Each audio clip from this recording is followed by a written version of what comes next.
we are going to see how to make Mattar Paneer. Mattar is nothing but peas and Paneer is Indian cottage cheese. So today we are going to see the concoction of Paneer and peas in a mild creamy sauce.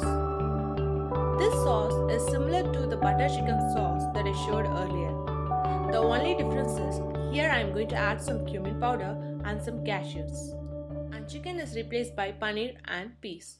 So this is a good delicacy for vegetarian people. Not only vegetarians but non-vegetarians can also enjoy this. So let's see how to make Mattar Paneer. The first step is to fry the paneer. Paneer can be fried in two ways. First one is sauteing it in the oil. Another one is deep frying it in the oil. So first now I am going to show you how to saute it with the oil. So take a pan. Once it is hot, take 2 tablespoons of oil. Once the oil is hot, add paneer cubes one by one.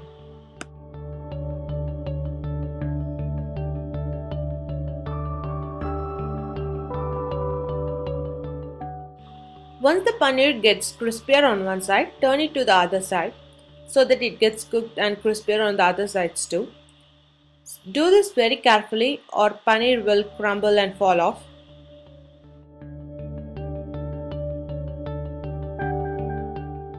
Do that until all 4 sides are uniformly light golden brown in color. Once they get golden brown, take it out and keep it aside.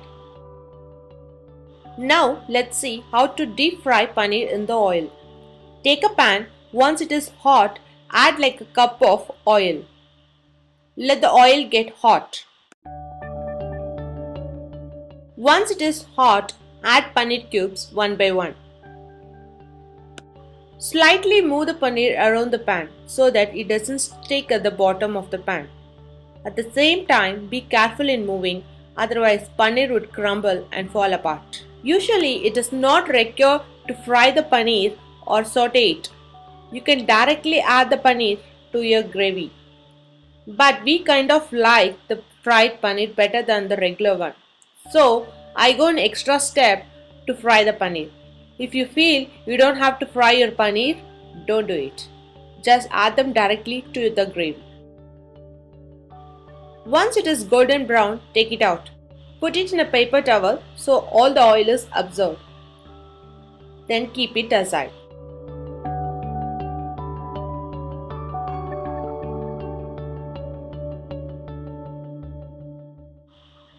Now let's see how to make the gravy.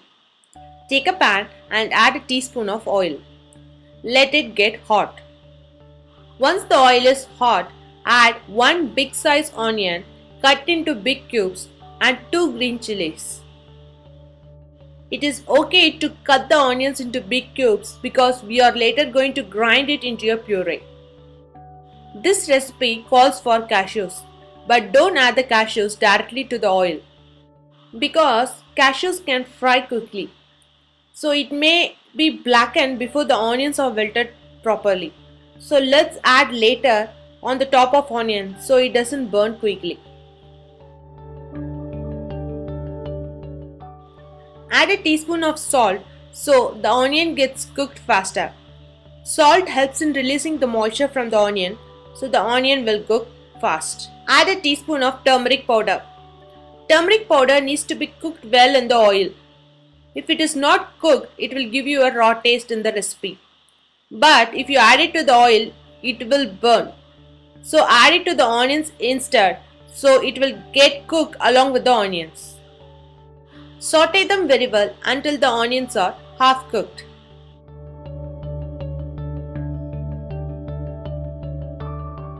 Once the onions are wilted enough, it is the time to add cashews. Add a tablespoon of cashews. Don't add too much. It might change the taste of the gravy and the gravy can become too thicker. Saute them well. Once the onions are half cooked, add a teaspoon of ginger paste and a teaspoon of garlic paste. Saute them very well until the raw smell of ginger and garlic goes away. In this recipe, we don't have to brown the onions or crisp them. It is okay if you just cook them so the raw smell doesn't exist. Because we are going to blend this onion into a puree. So we want a good amount of onions to be there to make it into a puree. If you feel the onions are getting little brown, you can add a tablespoon or two of water. Now the onions are cooked well enough. It is the time to add tomatoes. Here I am adding 3 tomatoes cut into big cubes. Saute them very well until it is half cooked.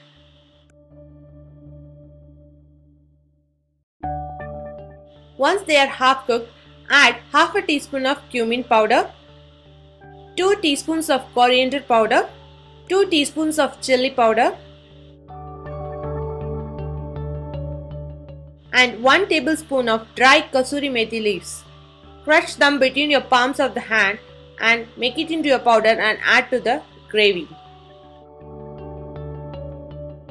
Mix them well and cook it until all the masalas are cooked properly. You can add water if you feel your gravy is little bit thicker. Let it get cooked until the tomatoes are very well done.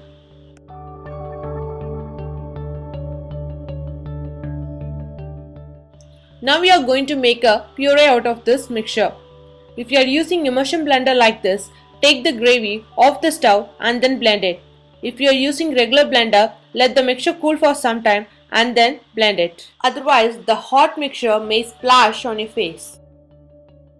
Blend it into a smooth puree. Keep this mixture aside. Take a pan. Add a teaspoon of oil. Once the oil is hot, add a teaspoon of shah jeera or kala jeera, or otherwise it is called black cumin. Once it starts to splutter and start releasing its aroma, add the puree we made earlier. To this, add a cup of green peas. It can be either frozen peas or canned peas or the fresh one. Then add the paneer we fried earlier. Add a tablespoon of sugar to give a sweet flavor to the recipe.